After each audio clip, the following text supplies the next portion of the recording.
You've been doing everything right. The vision boards, the affirmations, the visualizations at dawn, the gratitude lists at night. You've held your desire so close you can feel its weight in your chest. And yet, nothing, or worse, the opposite. The harder you chase, the faster it runs. The tighter you grip, the more it slips through your fingers like water, like sand, like smoke. Here's the truth they don't tell you. The very act of holding on is what's pushing it away. You want to know how to manifest faster. Stop trying so hard. Stop checking. Stop watching the door for your miracle to arrive. Because manifestation doesn't work like a delivery service. It works like breath. And you can't force breath, you can only allow it. This isn't about giving up, it's about giving in. There's a difference. Giving up is collapse. Giving in is surrender. And surrender, real surrender, is the most powerful thing you can do. Let me show you why everything you've been taught about manifesting might be keeping you stuck. And more importantly, how to break free. Think about the last time you wanted something so badly it consumed you. Maybe it was a relationship, a job, money, recognition, healing. You could feel it just out of reach, close enough to taste but never close enough to touch. So you worked harder, you affirmed more, you visualized until your head hurt. You checked your phone, your email, your bank account, your reflection, your circumstance, obsessively, compulsively, desperately. And the more you checked, the more absent it felt. The more you chased, the more distant it became. You started to spiral. Maybe you're not worthy. Maybe you're doing it wrong. Maybe the universe doesn't care. Maybe you're cursed. Maybe manifestation is a lie sold to the hopeful and the broken. But here's what was really happening. You were strangling your desire with need. You were collapsing the wave function with your obsession. You were telling the universe with every fiber of your being, I don't have this. I'm separate from this. I'm incomplete without this. And the universe, being the perfect mirror it is, reflected that exact frequency back to you, not having, separation, incompletion. You weren't manifesting what you wanted. You were manifesting the energy of wanting, and wanting, by definition, is a state of lack. This is the paradox at the heart of all creation. You cannot attract what you desperately need. You can only attract what you already are. The mystics knew this. The Tao Te Ching says it plainly. When I let go of what I am, I become what I might be. The Buddhists call it non-attachment. The Stoics called it amor fati, love of fate. Carl Jung spoke of integration, of making peace with the shadow, of becoming whole, not through acquisition, but through acceptance. Even quantum physics hints at it, the observer effect, the way particles behave differently when watched, as if the universe itself knows the difference between curiosity and desperation. Your desire isn't the problem. Desire is the engine of creation. Desire is life wanting more of itself. The problem is the grip, the clench, the way you've turned desire into desperation, preference into requirement, want into identity. When you say, I need this to be happy, you're not manifesting, you're negotiating, you're making deals with reality. You're saying, I'll be whole when, and that when becomes a prison. Because you're not living in the present moment, you're living in the gap between here and there, now and then, who you are and who you think you need to become. And the universe doesn't respond to your words. It responds to your frequency, to your state, to the silent hum of your being beneath all the noise.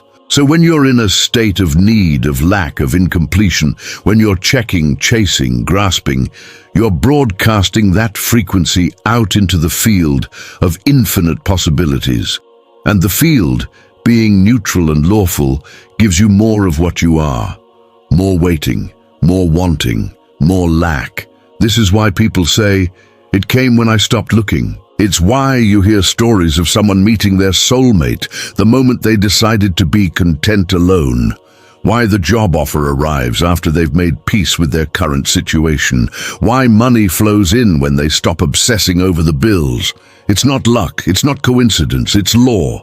Think of it like this. Manifestation is a river. Your desire is a leaf you want to carry downstream. But instead of letting the river take it, you're standing in the water, gripping the leaf, fighting the current, trying to force it to move faster. And all that force, all that effort, all that resistance, it's slowing everything down. It's damming the flow. To celebrate your arrival, we've prepared a gift, a guide to help you navigate your inner transitions with clarity and elegance. Alignment. 7 Phases of Consciousness Awakening. Download your copy from the link in the description. But the moment you release the leaf, the moment you stop fighting, the current does what it was always meant to do. It carries your desire effortlessly to where it needs to go, faster than you ever could have forced it, more gracefully than you ever could have planned. Letting go doesn't mean you stop caring. It means you stop controlling. It means you move from force to flow, from fear to faith, from trying to make it happen to allowing it to happen. And here's where it gets interesting. The moment you let go, something inside you shifts. You're no longer in lack. You're no longer incomplete, because you've stopped making your wholeness conditional on an outcome.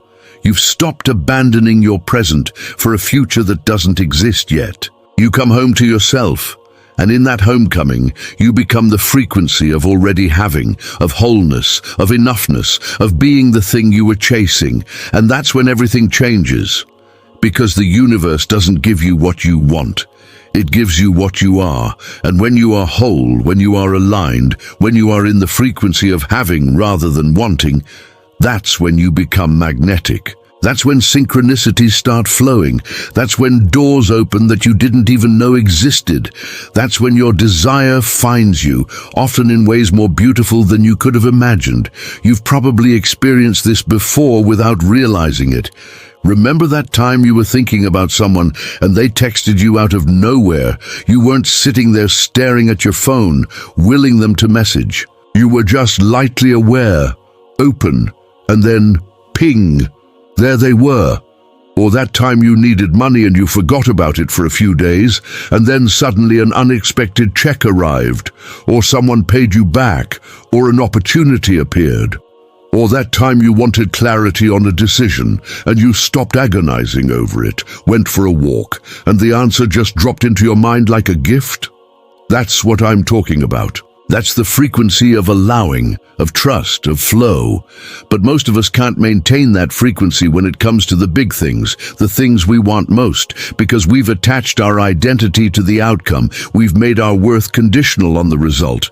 We've convinced ourselves that we can't be okay until we have it, and that belief is the cage. So how do you let go?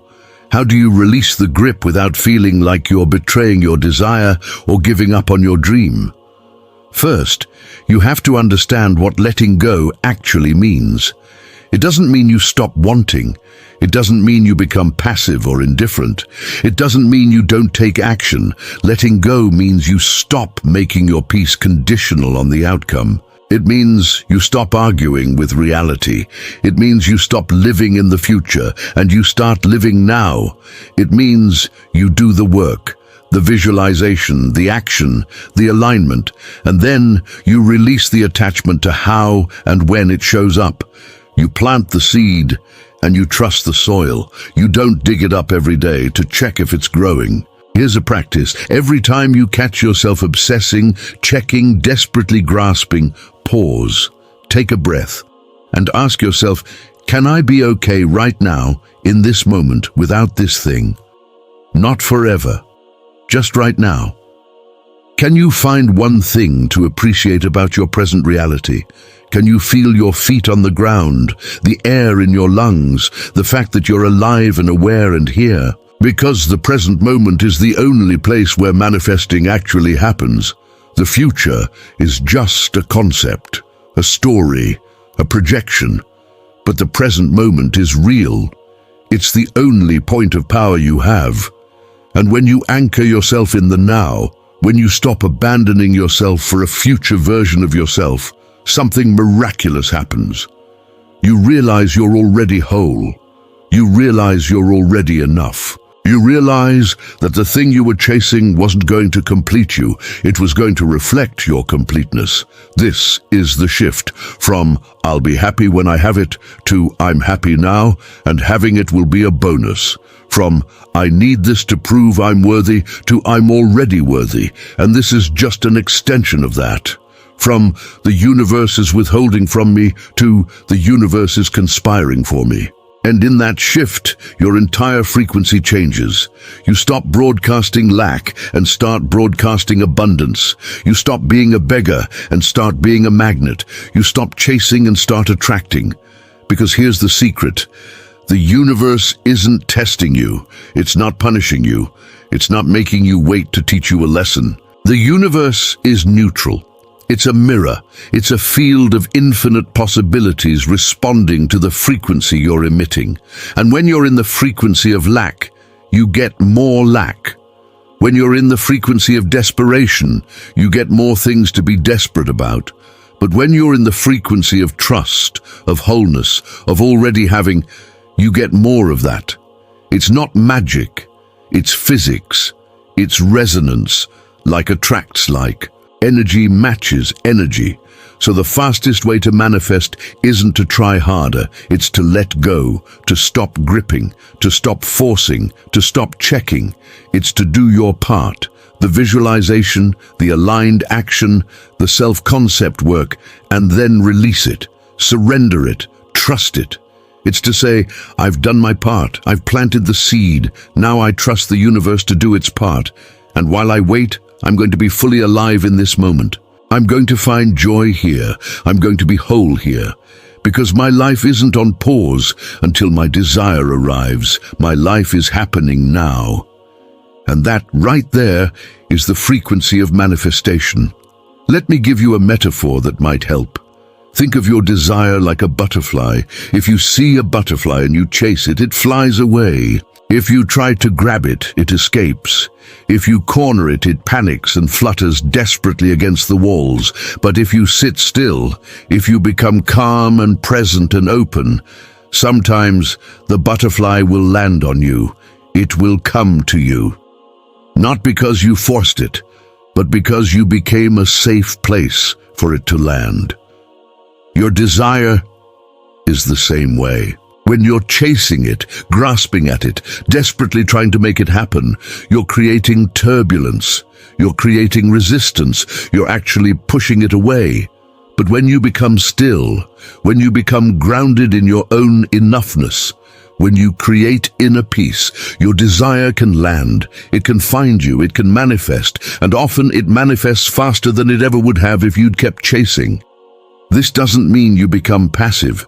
Letting go isn't about inaction. It's about unattached action. It's about doing what feels aligned and inspired without gripping the outcome. It's about showing up fully without needing a specific result to validate you. You still take the steps. You still move toward your desire, but you do it from a place of enoughness, not lack. From trust, not fear. From joy, not desperation. You become like the ocean. The ocean doesn't chase the shore. It doesn't force the waves. It just moves naturally, rhythmically, powerfully, and the shore is always there to meet it. That's the energy of manifestation, natural, rhythmic, powerful, without force, without desperation, just flow. And in that flow, miracles happen, synchronicities align, doors open, people appear, opportunities emerge, things fall into place in ways you couldn't have orchestrated with all your planning and controlling and forcing, because you're finally out of the way. You're finally allowing the universe to deliver in its own timing, in its own way, which is always more perfect than anything you could have micromanaged. I know this is hard to trust, especially if you've been waiting a long time, especially if you've been hurt before, disappointed before, let down before, especially if every fiber of your being is screaming, "But I need this now. I can't wait anymore. I can't let go because what if it never comes?" I understand. I've been there. We've all been there. But consider this. What if your tight grip is the only thing keeping it from arriving? What if your obsession is the block? What if the universe has been trying to deliver, but you've been standing in front of the door, pushing against it, instead of stepping back and letting it open? What if letting go isn't giving up? It's finally getting out of your own way. What if trust isn't weakness? It's the ultimate strength. What if surrender isn't losing? It's winning in a way you couldn't have imagined. Here's what I want you to try. For the next week, practice radical trust. Not blind faith, not toxic positivity, but radical trust. Trust that the universe heard you. Trust that your desire is already on its way. Trust that the delay isn't a denial. It's a redirection, a refinement, a preparation. And in that trust, stop checking, stop obsessing, stop chasing. Every time you feel the urge to grasp, to control, to force, redirect that energy into the present moment, into gratitude, into joy, into being fully alive right now. Notice what happens. Notice how your energy shifts. Notice how opportunities start appearing. Notice how things start flowing. Because when you let go, you don't lose your desire. You become it, and when you become it, it has no choice but to manifest, because the universe always reflects what you are. You are not separate from your desire. You are not in competition with it. You are not chasing something outside of yourself. You are remembering something that already exists within you. You are becoming the frequency of what you want so fully that it has to materialize in your reality. That's the alchemy. That's the magic. That's how you manifest faster, by letting go, not by abandoning your dream, but by embodying it so completely that you're no longer waiting for it to complete you, because you're already complete, and your desire is just the universe reflecting that completeness back to you. So let go, not in despair, but in trust, not in defeat, but in faith, not in resignation, but in surrender to something greater than your small, grasping self. Let go and watch what happens. Watch how fast life moves when you stop blocking the current. Watch how effortlessly your desire finds you when you stop running in circles trying to find it. You've been holding your breath, waiting for your life to start. It's time to exhale. It's time to trust. It's time to let the river carry you. Your desire is already yours. It always has been. You just have to stop pushing it away with your grip. Let go and let it in. If this message found you at the right time, if something here resonated in your soul, let me know by leaving a like. Not for the algorithm, but for your own alignment. Because every time you acknowledge a truth, you strengthen its frequency within you. And if you want more of these reminders, more of these transmissions, subscribe to this channel. Not out of obligation, but out of commitment to your own awakening. Because the path gets easier when you surround yourself with reflections of the truth you're trying to embody. And share this with someone who needs to hear it, someone who's been gripping too tight, someone who's forgotten that the universe is on their side. You might be the reminder they needed to finally let go. Until next time, remember, you are not broken, you are not behind, you are not doing it wrong. You are exactly where you need to be, learning exactly what you need to learn. And your desire is not lost. It's waiting for you to become the space where it can land. So stop chasing, start trusting, and watch everything change.